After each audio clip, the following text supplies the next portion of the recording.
My name is Dr. Karen Ward, and I'm a counselling psychotherapist working from my clinic in Dublin, Ireland. And I'm very happy to be here to offer some tips, some solace in this great pandemic we find ourselves in our world today. Hi, my name is McDonnell. I'm a psychotherapist and social entrepreneur. I work with communities, organizations, and individuals. And so my whole purpose is to support the people I work with to become their own experts. So I'm delighted to be here today to share some tips that I use, especially right now during the COVID challenge. I really like the name we've come up with for this series, The Wounded Healers. And people may not know that that was a term coined by the great Carl Jung back in the day. And he's known as one of the key fathers of this whole profession. And his premise was that not only the clients, but also the counselors, the psychotherapists, the psychologists are also wounded healers, because we're human and we've been through the ups and downs of life, which are inevitable, but also we all have the ability to heal from within ourselves. Yeah, and when we were talking about doing these videos and what we would call ourselves, I love the term because for me, wounded healer allows me just to be the expert on myself, knowing that, I've had some challenges in my past and I will probably more than likely have some in my future. But what I've learned to do is try and manage the challenges that bit better. So I'm delighted to be able to share them with other people. But for me, it's really good that as a wounded healer, that we can talk right now about the things that are wonderful about COVID, like I'm talking to you here online. So that's really good. I would never have done this before.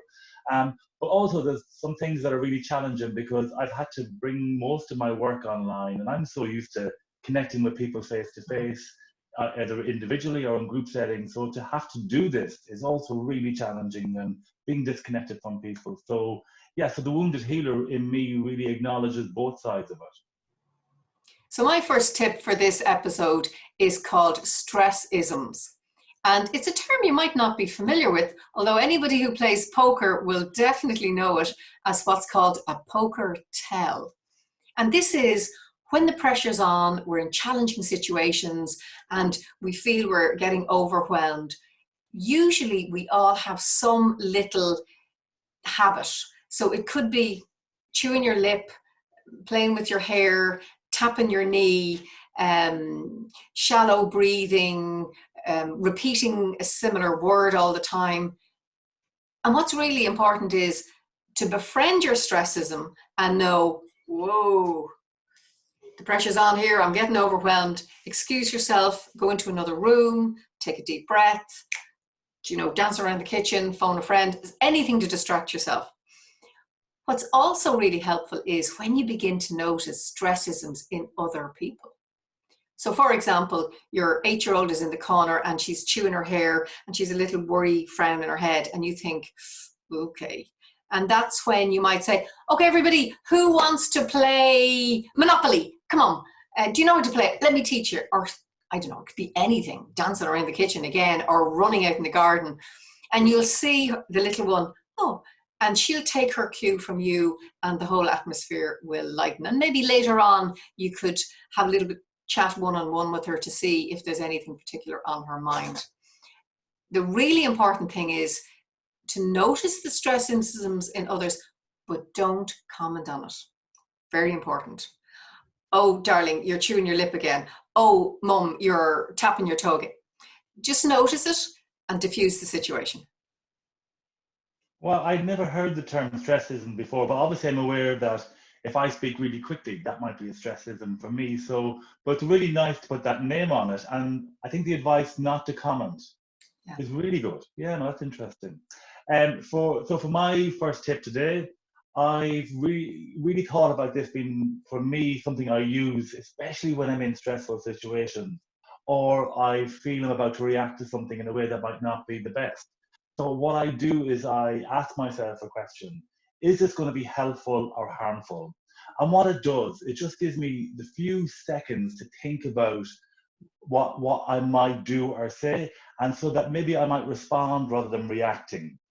And I was kind of thinking of examples, and for me, it's like one would be when you're sitting up late at night and you're kind of maybe a bit stressed about the whole experience of COVID right now, and you're thinking about your future or your job, or you're thinking about maybe the lack of connection you have to your family and friends, and you're having a glass of wine and you're relaxing, and then you're about to pour a second glass.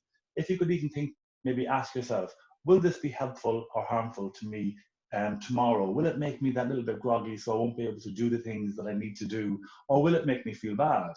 And I was also thinking for people who live with families that when you come to the kitchen sink and the dishes are overflowing for the umpteenth time and you've done them every single time and the family members aren't helping you, maybe before you react and shout at whoever it is, Johnny or Mary, maybe just think, will it be helpful or harmful to maybe react right now? Or would it be better to maybe address it later on when people are less stressed?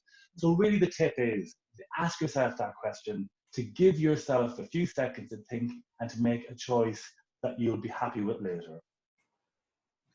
This next tip I think is really important, especially in the months ahead. And it's basically flexibility. You probably have noticed, whether in your own family or maybe on social media, that the one cohort of people who are really flowing with this are the children. They're so flexible. Yes, initially they couldn't go to creche or school, but very quickly they adapted. And they might have had a little school area for their homework, or they might have a little play area or nap time.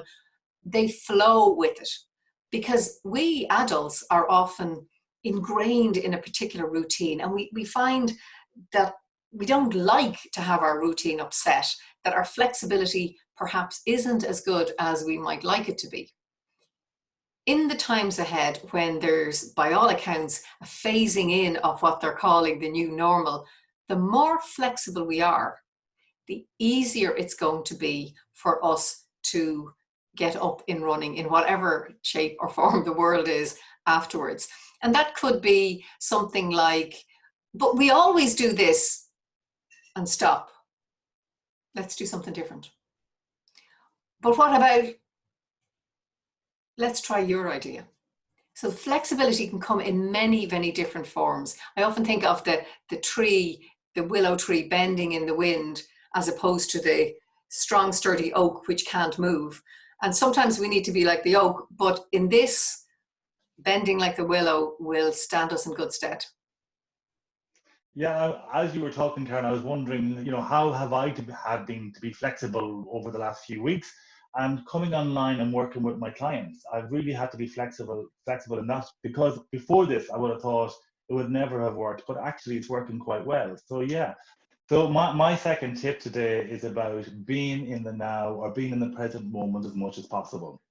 And the reason I'm saying this is because oftentimes when we're feeling anxious or stressed or worried, we're really thinking about stuff that might have happened in our past or that might happen to us in our future. So one way to really manage that anxiety is to bring our attention to the now. And the way I'm going to suggest that you do this is really simple, Karen. And what you need to do is just bring your attention to your five senses, starting with what you can see, what you can smell, next moving on to what you can hear, what you can touch, and what you can taste. And just bringing your awareness to them five senses helps you be in the now and helps you to manage any anxiety and stress. That's fantastic, Derek. I think you're making that very practical. I'm guessing the viewers might have heard a version of that before. I suppose the essence of meditation, but it can sound very highfalutin, and I love the way you've honed it down to something really doable. So the two tips for this episode were stressisms and also flexibility. And my two tips for this episode were, is this helpful or harmful? That's a question you can ask yourself, or to try and be in the now as much as possible. Karen, I think that's episode 2 done, so back to you. I welcome again the viewers, your comments, because it really helps myself and Derek to plan what tips we give in the next episodes coming up. And we really thank you for your great feedback. Really, really fantastic. And remember to stay safe, wash your hands, and mind your precious selves.